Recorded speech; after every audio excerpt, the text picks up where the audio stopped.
Praise the lord. ఈరోజు దేవుడు మనందరితోనూ మాట్లాడాలని ఉద్దేశించి ఉన్నాడు. నాకే ఎందుకు ఇన్ని కష్టాలు, నాకే ఎందుకు ఇన్ని అవమానాలు, ఇన్ని నిందలు అని ఇంకనూ బాధపడుతూ ఉన్న వారితో మాట్లాడాలని దేవుడు ఉద్దేశించి ఉన్నాడు. అయితే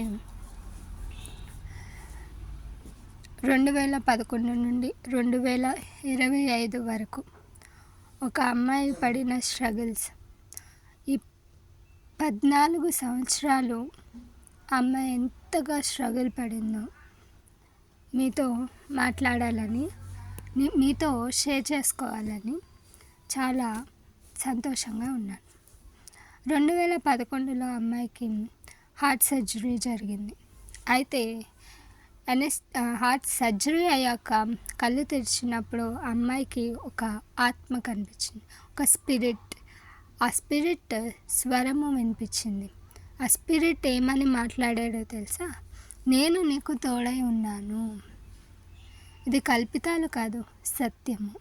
నేను నీకు తోడై ఉన్నాను అని ఆ స్వరము మాట్లాడాడు. ఎలా తోడై ఉన్నాడో తెలుసా? అప్పటి నుండి ఇప్పటి వరకు 2026 వరకు దేవుడు ఆమె చేతిని విడిచిపెట్టలేదు. ఆమె జీవితాన్ని అడుగడుగున సాక్ష్యంగా మారుస్తూనే వచ్చాడు. హాస్పిటల్లో రిటైర్ అయిన తర్వాత మొదటి సాక్ష్యము ఆమె హైదరాబాద్లో పంచుకోవడం జరిగింది ఒక కుటుంబంలో. అది ఆమె చెప్పిన మొదటి సాక్ష్యం. దేవుడు ఆమెని మొదటిగా సాక్షిగా నిలబెట్టాడు. ఆమె జీవితంలో అద్భుత కార్యం చేశాడు. ఆమెకి జీవిత బ్రతికినిచ్చాడు. రెండవదిగా ఆమె జీవితంలో దేవుడు రెండో అద్భుతం చేశాడు. ఏంటి అని అంటే, రెండవదిగా దేవుడు ఆమెకి ఎలా తోడుగా ఉన్నాడు అని అంటే, ఆమెను అందరూ దూషిస్తున్నారు. ఏమీ తెలియదు, ఏమీ రాదు, ఏమీ చేయలేదు, ఏమీ చదవలేదు, అసలు ఎందుకు పనికిరాదు అని మనుషులందరి హృదయాల్లో ఆమె గురించి ఏ మాటలు ఉన్నాయి. కానీ దేవుడు కాకినాడలో ఆమెను తన సంఘముతో ఆమెను కాకినాడ తీసుకెళ్ళి అక్కడ కాంపిటీషన్స్లో అందరి పిల్లలకి అన్నీ పంచుతున్నారు. అంటే వాళ్ళ టాలెంట్ని బట్టి నువ్వు సాంగ్స్ వైపు వెళ్ళు, సాంగ్స్ కాంపిటీషన్కి వెళ్ళు అలా అంటున్నారు. కానీ ఆమెకి ఎవ్వరు ఆమెను అసలు పట్టించుకోలేదు. ఆమెని దేవుడు పట్టించుకున్నాడు, విడిచిపెట్టలేదు, నడిపించాడు. స్టోరీ టెల్లింగ్ దగ్గరికి నడిపించి ఆమె చెప్పిన స్టోరీ ఏంటో తెలుసా? సృష్టిని గురించి. అంతే, సృష్టిని గురించి ఆమె ద్వారా దేవుడు మాట్లాడాడు. సెకండ్ ప్రైజ్ వచ్చింది. అంటే మనుషులందరూ విడిచిపెట్టారు, కానీ దేవుడు ఆమెకు చెప్పాడు కదా, నేను నీకు తోడై ఉంటానని. తోడై ఉన్నాడు. తర్వాత అది రెండవ అద్భుతం, ఆమె జీవితంలో రెండవ కార్యం. అది ఏంటి అంటే, మనుషులు ఆమె ఎందుకు పనికిరాదు అనుకున్నారు. తర్వాత వాళ్ళ సంఘానికి వచ్చాక ఆ సంఘ పాస్టర్ గారి కొడుకు ఏమని చెప్పాడో తెలుసా? ఎందుకు పనికిరాదు అనుకున్నాము, కానీ దేవుడు ఆమెకు తోడై ఉన్నాడు అని వాళ్ళు చెప్పారు వారి మాటల్లో. అది రెండవ అద్భుతం. అండ్ రెండవ కారణం ఏంటి అంటే, దేవుడు ఆమెను విడిచిపెట్టలేదు, ఆమెకు తోడుగా ఉన్నాడు. మొదటి సాక్ష్యం చెప్పడంలో ఆమెకు తోడుగా ఉన్నాడు. రెండవదిగా ఆమె మనుషులు ఎవరైతే దూషించారో, ఎక్కడైతే ఆమె దూషించబడుతుందో, నిందించబడుతుందో ఆ సంఘంలోనే ఆమెను గూర్చి వేరే వాళ్ళు సాక్ష్యం ఇచ్చేలాగున దేవుడు చేశాడు. ఈ రెండు విషయాల్లో దేవుడు తోడుగా ఉన్నాడు. అలాగే ఇంకా మూడవ విషయం ఏంటంటే, ఒక గృహప్రవేశానికి వెళ్ళినప్పుడు అక్కడ హిందూ ఆచారాలుగా గృహప్రవేశం జరుగుతుంది. వాళ్ళ రిలేటివ్స్ వాళ్ళు క్రిస్టియన్స్ కాకపోతే హిందూ ఆచారాలుగా చేస్తున్నారు. ఈమె కూడా ఆ హిందూ ఆచారాల్లో పాల్గొనేలా చేశారు. ఉండ్రాల్ని పైకి ఇస్త్రమన్నప్పుడు ఇస్త్రింది. అప్పుడు దేవుడు మొదటిగా ఆమె మీద కోపం చూపించాడు. ఎందుకు అని అంటే ఆమెను దేవుడు ఎన్నుకున్నాడు, దేవుని కోసం నడిపించుకుంటున్నాడు. దేవుడే ఆమెకేమని చెప్పాడు, తోడుగా ఉన్నానని చెప్పాడు కదా. ఒక్కసారి చెయ్యి అలా విడిచిపెట్టి మళ్ళీ పట్టుకున్నాడు. అప్పుడు జరిగిందే యాక్సిడెంట్. అది మొదటి యాక్సిడెంట్. దేవుడు ఆమె మీద మొదటి కోపం చూపించాడు. ఇంకా ఆమెకి మోకాళ్ళ మీద స్టిచెస్ మచ్చ అలాగే ఉంది. ఇది దేవుడు ఆమె చూపించిన మొదటి కోపం. అయినా విడిచిపెట్టాడా? లేదు. దాని ద్వారా ఏం తెలియజేశాడు? పాపము చేయొద్దు, నీవు నా బిడ్డవి అని దేవుడు ఆమెకు తెలియజేశాడు. ఒక్కసారి పూర్తిగా దేవుడు విడిచిపెట్టుంటే ఈ పాటికి ఆమె ఈ భూమి మీదే ఉండేది కాదు. కానీ దేవుడు పట్టుకున్నాడు మరలా, కాబట్టి క్షణమే మాత్రమే విడిచిపెట్టాడు, కాబట్టి ఆమె తప్పించుకుంది. దేవునికి దూరం అయితే ఆమె సిచ్యువేషన్ ఏంటో అప్పుడు దేవుడు ఆమెకు తెలియజేశాడు. అయితే 2021లో ఆమె బాప్తీసం తీసుకుంది. ఆమె బాప్తీసం తీసుకున్నాక ఇంకా ఎన్నో కష్టాలు. బైబిల్ చదవాలనిపించేది కాదు, ప్రార్థించాలి అనిపించేది కాదు. అంటే విశ్వాసులందరూ ఫేస్ చేసేది ఇదే. బైబిల్ చదవకపోవడం, ప్రార్థించకపోవడం, ఇలా ఎన్నో ఉండేవి. ఇలా ఎన్నో ఫేస్ చేస్తూనే ఉంటారు. కానీ దేవుడు ఎవరినైతే ఎన్నుకున్నాడో, ఎవరికైతే మాట ఇచ్చాడో వారిని ఎన్నటికీ దేవుడు విడిచిపెట్టడు. ఆమెకు దేవుడు ఏం మాట ఇచ్చాడు? నేను నీకు తోడై ఉంటానని. ఏ విషయాల్లో నువ్వు తప్పిపోయినప్పుడు నేను నిన్ను పట్టుకొని నా వైపు నడిపించుకుంటా, నిన్ను నా సన్నిధిలో సాక్షిగా నిలబెట్టుకుంటా, నిన్ను అవమానించిన చోటే నిన్ను హెచ్చిస్తా అంటూ ప్రతి క్షణము ఆమెకు తోడుగా అంటూ చేపట్టుకొని తప్పిపోయినప్పుడల్లా ఆమెతో దేవుడు మాట్లాడుతూ ఉండేవాడు. ఆమెను విడిచిపెట్టలేదు. అయితే దేవుడు కొన్ని మాటల ద్వారా ఆమెతో మాట్లాడి ఆమెను బలపరిచాడు. ఎలాగో తెలుసా? మొదటగా ఆమె మనుషుల్ని ద్వేషిస్తున్నప్పుడు, ప్రేమ లేదని ద్వేషిస్తున్నప్పుడు, మనుషులు ఏంటి ఇలా ఉన్నారు అని తన హృదయంలో ద్వేషిస్తున్నప్పుడు, వారిని నోటితో ద్వేషిస్తున్నప్పుడు దేవుడు మాట్లాడిన మాట ఏంటో తెలుసా? యోహాను సువార్త 13వ అధ్యాయము 34 నుండి 35 వచనాల ద్వారా ఆమెతో దేవుడు మాట్లాడాడు. ఆ వచనాలు, ఆ సువార్తలో ఆ వచనాలు మీరు చదివి మీతో దేవుడు ఈ మాట ద్వారా మాట్లాడాడా లేదా అనేది పరిశీలన చేసుకోండి. రెండవదిగా, దేవుడు ఆమె ఈ లోకంలో పడిపోతున్నప్పుడు, అంటే దేవుని వాక్యం చదవకుండా, ప్రార్థించకుండా, అటు చదువులోనూ ఏమీ లేకుండా, సో ఆమె ఈ లోకపు మనుషుల్ని నమ్ముతూ వాళ్ళ వైపే నడుస్తున్నప్పుడు దేవుడు ఆమెతో మాట్లాడిన రెండవ మాట ఏంటో తెలుసా? కీర్తనల గ్రంథము 1వ అధ్యాయము 1-2 వచనాలు. ఈ మాట ద్వారా ఆమెతో దేవుడు మాట్లాడి ఆమె తప్పిపోతుందని ఆమెకి తెలియజేశాడు. దుష్టుల మార్గంలో నడవద్దని హెచ్చరించాడు. మిమ్మల్ని అలా దేవుడు హెచ్చరించారా లేదా మీ జీవితంలో అనేది ఒక్కసారి ఆ కీర్తనల గ్రంథంలో 1వ అధ్యాయము 1-2 వచనాలు చదివి పరిశీలన చేసుకోండి. మూడవదిగా, దేవుడు ఆమెతో మాట్లాడిన మాట ఏంటో తెలుసా? ఆమెలో దేవుని మీద ఉన్న ప్రేమ తగ్గిపోతున్నప్పుడు ఆ ప్రేమను తెలియచేయడానికి ప్రకటన గ్రంథము 2వ అధ్యాయము 4వ వచనము అలాగే 7వ వచనం ద్వారా దేవుడు మాట్లాడాడు. 4వ వచనం నుండి 7వ వచనం వరకు చూసుకుంటే, సో ఆ వచనం ద్వారా దేవుడు మాట్లాడి, నీ ప్రేమ చల్లారిపోతుంది, నీకు నా మీద ఉన్న ప్రేమ చల్లారిపోతుంది అని మాట్లాడాడు దేవుడు. సో, అంటే ప్రేమని మరలా నువ్వు నన్ను ఇంతకుముందు ఎంతగా ప్రేమించావో, ఇప్పుడు అంతగానే ప్రేమించు. ఎన్ని కష్టాలొచ్చినా ఆమె ఎన్నో కృంగిపోయేది. ఎంతగానో కృంగిపోయేది. నాకే ఇన్ని కష్టాలు, నాకే ఇన్ని అవమానం, నాకే ఇన్ని శ్రమలు, నాకే ఇన్ని వేదనలు అని ఎంతగానో కృంగిపోయేది. ఎంతగానో దేవుని సన్నిధిలో కన్నీళ్లు పెట్టుకునేది. కానీ దేవుడు ఆమెను విడిచిపెట్టకుండా ఒక్కొక్కటిగా ఆమెలో ఏమేమి లోపాలున్నాయో అవన్నీ సరిచేస్తూ ఆయన మాట్లాడుతూ వస్తూనే ఉన్నాడు. మీతో కూడా దేవుడు మాట్లాడుతున్నాడు. కానీ మనము గ్రహించుకోలేకపోతున్నాము.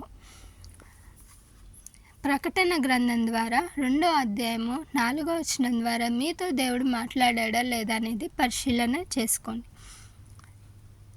4వదిగా, దేవుడు ఆమె ఈ లోకంలో అసలు ప్రేమే దొరకట్లేదు అన్నప్పుడు, వెతుకుతున్నప్పుడు దేవుడు ఏం మాట్లాడాడో తెలుసా? నా ప్రేమ నీకు చాలు, నేను నిన్ను ప్రేమిస్తున్నాను. నువ్వు లోకంలో ఉన్న ప్రేమ కోసం వెతకొద్దు. లోకంలో ఉన్న ఏ ప్రేమ కోసం వెతకొద్దు. అది తల్లిదండ్రుల ప్రేమ అయినా, ఏ ప్రేమ అయినా సరే వెతకొద్దు. నేను నిన్ను నీ తండ్రి కన్నా, నీ తల్లి కన్నా ఎక్కువగా ప్రేమిస్తున్నాను అని ధైర్యపరిచిన మాట ఏంటో తెలుసా? యోహాను సువార్త 3వ అధ్యాయము 16వ వచనము.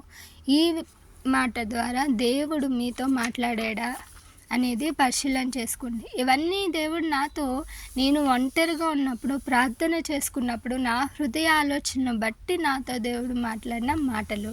ఇప్పటికే అర్థమై ఉంటుంది. ఆమె ఎవరో కాదు, నేనే. నా జీవితంలో ఎన్నో కష్టాలు, ఎన్నో అవమానాలు, ఎన్నో నిందలు ఇవన్నీ కూడా ఫేస్ చేస్తూ ఎదుర్కొంటూనే వచ్చాను. ఎలా వచ్చాను అని అంటే దానికి కారణం ఎవరు? దేవుడు. నాకు ఇచ్చాడు కదా మాట, నేను నీకు తోడై ఉంటానని. ఆయన నన్ను విడిచిపెట్టలేదు. నేను తప్పిపోతున్నప్పుడు సరిచేస్తూ, నీతి మార్గంలో నడిపిస్తూ, ఏది తప్పో ఒప్పో తెలియజేస్తూ, నన్ను ఇంకా నా చేయి పట్టుకొని నడిపిస్తూనే దేవుడు వస్తున్నాడు. అయితే నా హృదయంలో ఇంకా ఎన్నో ప్రశ్నలు, ఎన్నో ఆలోచనలు, అసలు ఏంటి నా జీవితం అన్న ప్రశ్నలు ఉన్నప్పుడు దేవుడు నాతో మాట్లాడిన మాట మత్తయి సువార్త 7వ అధ్యాయం 7, 8 వచనాల్లో, నీకేం కావాలో నన్ను అడుగు, నేను నీకు ఇస్తాను అని చెప్పి దేవుడు నాతో మాట్లాడిన మాట. తర్వాత నేను నా పాపని విడిచిపెట్టాలనుకున్నా విడిచిపెట్టగలిగేదాన్ని కాదు. ఫోన్ చూడడమే కానీ, ఇంకా ఈ ఆలోచనలో కానీ, నా హృదయంలో ఇతరులని ద్వేషించడం, నిందించడమే కానీ, అన్ని రకాలుగా ఎన్ని అయితే పాపాలులో దేవుని దృష్టిలో ఏ అయితే పాపాలు ఉన్నాయో వాటిని విడిచిపెట్టాలి అని నేను అనుకున్నా, విడిచిపెట్టలేకపోయేదాన్ని.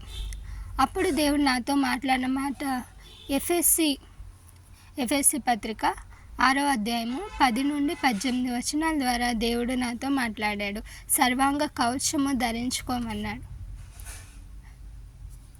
సో మీ జీవితంలో కూడా ఎన్నో కష్టాలు, ఎన్నో అవమానాలు, ఎన్నో ఇరుకులు, ఇబ్బందులు ఫేస్ చేస్తూనే ఉన్నారు.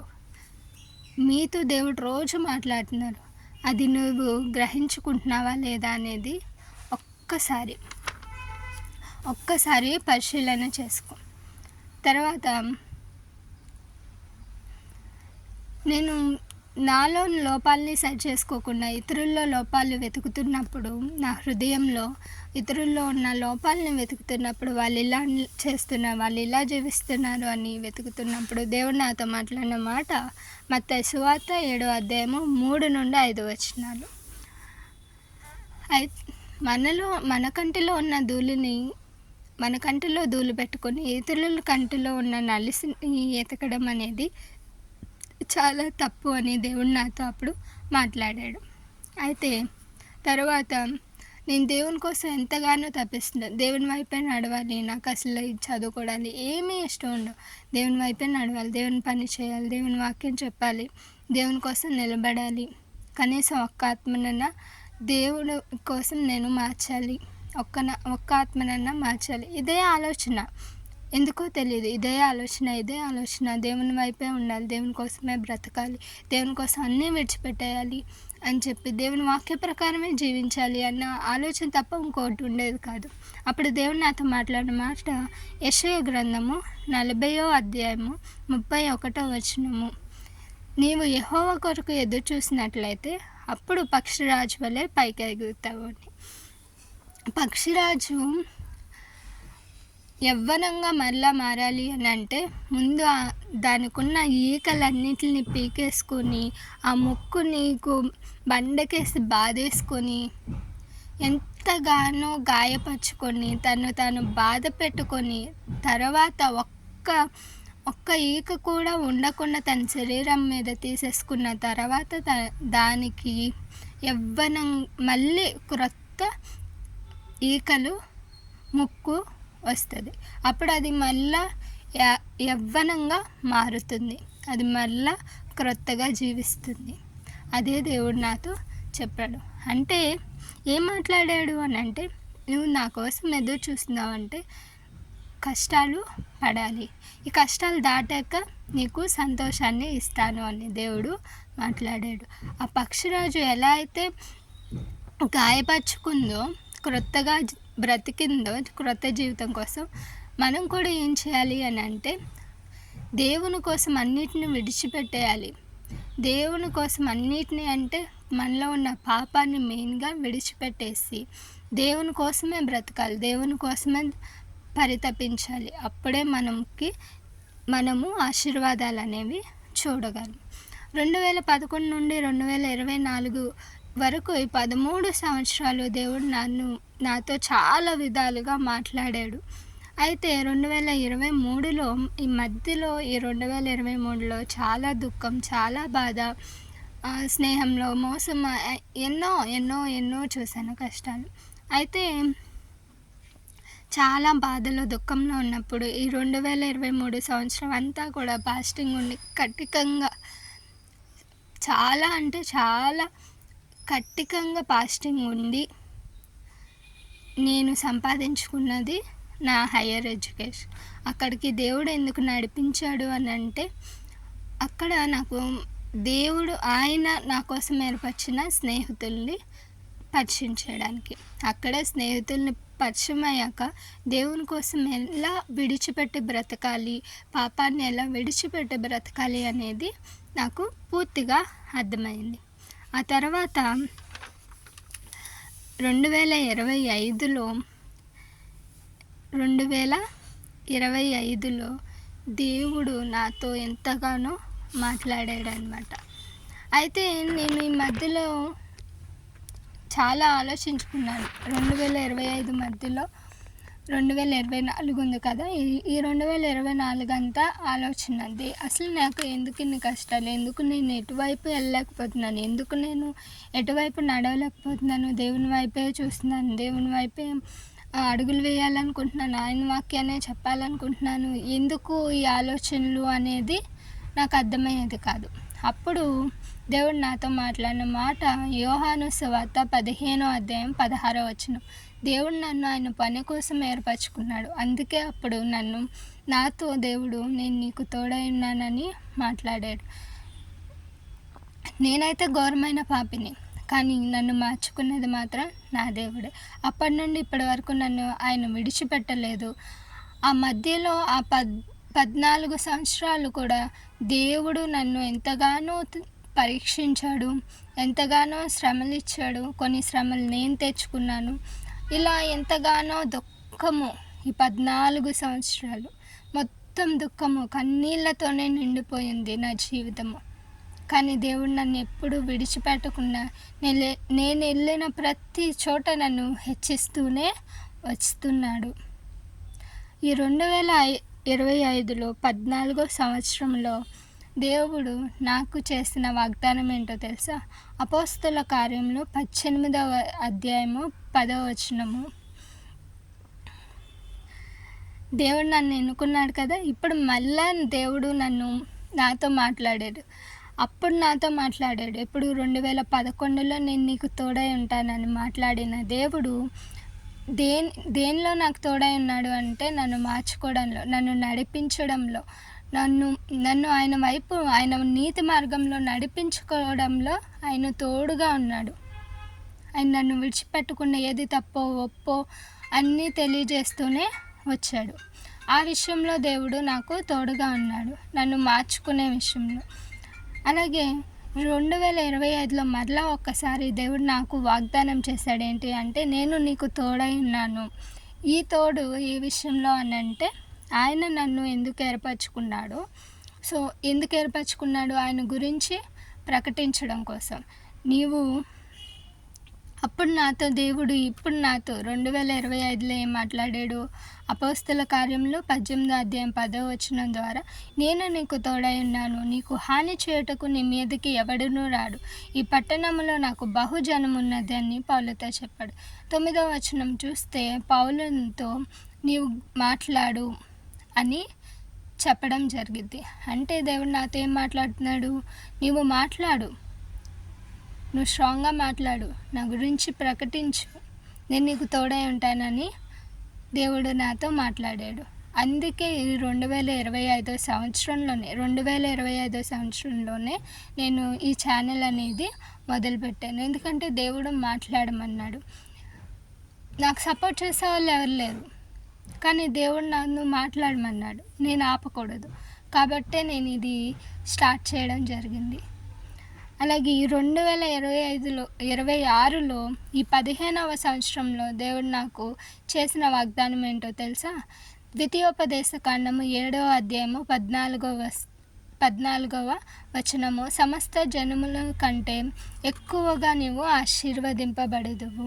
అంటే ఇప్పుడు నన్ను దేవుడు ఆశీర్వదించబోతున్నాడు. ఏ విధంగా అంటే, నేను ఆయన గురించి ప్రకటిస్తున్నాను, ఆయన గురించి ప్రకటించడం మొదలుపెట్టాను. ఆయన నన్ను ఎందుకు ఎన్నుకున్నాడో, ఎందుకు ఏర్పరచుకున్నాడో ఆ పనిని నేను చేయడం మొదలుపెట్టాను. ఇప్పుడు దేవుడు నన్ను ఆయన పనిలో ఆశీర్వదించబోతున్నాడు. ఆయన నన్ను ఎందుకు ఏర్పరచుకున్నాడో అందులోనే నన్ను ఆశీర్వదించబోతున్నాడు. ఇది నేను నమ్ముతున్నాను. నా జీవితంలో ఇన్ని కష్టాలు, ఇన్ని శ్రమలు, ఈ 14 సంవత్సరాలు నేను అనుభవించిన శ్రమలు ఇప్పుడు ఈ 14వ సంవత్సరంలో గొప్ప ఆశీర్వాదంగా మారబోతున్నాయి. దేవుడు నిన్ను ఎన్నుకున్నాడు. కొంతమందిని ఎన్నుకున్న వాళ్ళని దేవుడు విడిచిపెట్టరు. వాళ్ళు ఏ పని చేయాలనుకున్నా అడ్డంకులే వస్తాయి. వాళ్ళు ఎందులో ముందుకెళ్ళాలనుకున్నా, ఉద్యోగాలు చేయాలనుకున్నా, ఏమనుకున్నా అవి అడ్డంకులుగానే మారుతాయి. అందులో విజయం అనేది సాధించరు. నీవు కూడా అదే సిచ్యువేషన్లో ఉంటే దేవుడు నన్ను ఇంతగా మార్చుకొని, నా జీవితాన్ని ఇంతగా మార్చుకొని నా ద్వారా ఇప్పుడు మీ అందరితోనూ మాట్లాడుతున్నాడు. ఏంటి అనంటే, దేవుడు నిన్ను ఎన్నుకున్నట్లయితే ఆయన నిన్ను నడిపిస్తున్నాడు. ఆయన నీతో అడుగడుగునా మాట్లాడుతున్నాడు. నువ్వు ఎలా వెళ్ళాలి, ఎటువైపు వెళ్ళాలి అనేది నిర్ణయించుకునేది నీవు మాత్రమే. ఆ నిర్ణయం మాత్రం నీకే వదిలేస్తాడు. కాబట్టి నీవు దేవుని కోసమే ఉండాలి. దేవుడు నన్ను ఎన్నుకున్నాడు, ఆయన వైపే నడవాలి అనుకుంటున్నావా? నడువు. నేను ఎంతమంది అడ్డొచ్చినా, ఎవరు ఎన్ని మాటలు అన్నా, ఎన్ని అవమానాలు వచ్చినా సరే నేను దేవుణ్ణి విడిచిపెట్టలేదు. నేను తప్పు చేసినా నేను ఆధారపడింది దేవుని మీదే, క్షమాపణ కోరుకుంది దేవుని దగ్గరే. అలాగే నాలో ఏ బాధ ఉన్నా సరే నేను దేవుని దగ్గరే మొరపెట్టుకున్నాను. అంటే మన హృదయం ఎలా ఉండాలంటే దేవునికి అతి దగ్గరగా ఉండాలి. అప్పుడే ఆశీర్వాదం అనేది పొందుకుంటాము. నేను చాలా ఆలోచిస్తూనే ఉండేదాన్ని, నాకెందుకు ఈ శ్రమలు, ఎందుకు ఈ కష్టాలు. కానీ ఇప్పుడు అది ఆలోచించట్లేదు. ఇన్ని శ్రమలు అనుభవించాను నేను. ఇప్పుడు నా దేవుడు నన్ను ఆశీర్వదించబోతున్నాడని సంతోషంతో ఉన్నాను. ఎందుకో తెలుసా? ఆ శ్రమలు నాకు పాఠాలు నేర్పించినాయి. ఆ శ్రమలు నన్ను దేవుని వైపు నడిపించినాయి. ఆ శ్రమలు నన్ను దేవునికి దగ్గరగా చేసినాయి. మరి మీకు వస్తున్న శ్రమలు మిమ్మల్ని దేవునికి దగ్గరగా చేస్తున్నాయా? ఆ శ్రమల్ని చూసి భయపడి పారిపోయేలాగా, దేవునికి దూరముగా వెళ్ళిపోయేలాగా చేస్తున్నాయా అనేది పరిశీలన చేసుకునే బాధ్యత మీదే. దేవుడు మీతో ఇప్పటి వరకు మీరు ఎప్పటి నుండి శ్రమలు అనుభవిస్తున్నారో ఇప్పటి వరకు ఎన్ని శ్రమలు ఎన్ని సంవత్సరాలు అనుభవించారో ఆ సంవత్సరాల్లో దేవుడు మీతో ఏం మాట్లాడాడో ఒక్కసారి జ్ఞాపకం చేసుకొని వాటిని ఒక్కసారి జ్ఞాపకం చేసుకొని అయ్యో దేవుడు నాతో ఇన్ని మాట్లాడాడు, నేను ఆయన కోసం బ్రతకాలి అని సంతోషంగా మీరు ముందుకు కొనసాగాలని మనస్ఫూర్తిగా కోరుకుంటున్నాను. అండ్ దేవుడు మీతో ఇదే మాట్లాడాలనుకుంటున్నాను. నేను మీతో అడుగున మాట్లాడుతూనే వస్తున్నాను, మిమ్మల్ని సరిచేస్తూనే వస్తున్నాను. మిమ్మల్ని నేను ఎన్నుకున్నాను కాబట్టి ఎన్ని కష్టాలు మీకు వస్తున్నాయి, మీరు నా కోసం నిలబడితే గొప్ప ఆశీర్వాదాన్ని మీరు చూడగలరు అని దేవుడు మాట్లాడుతున్నాడు. Praise the lord.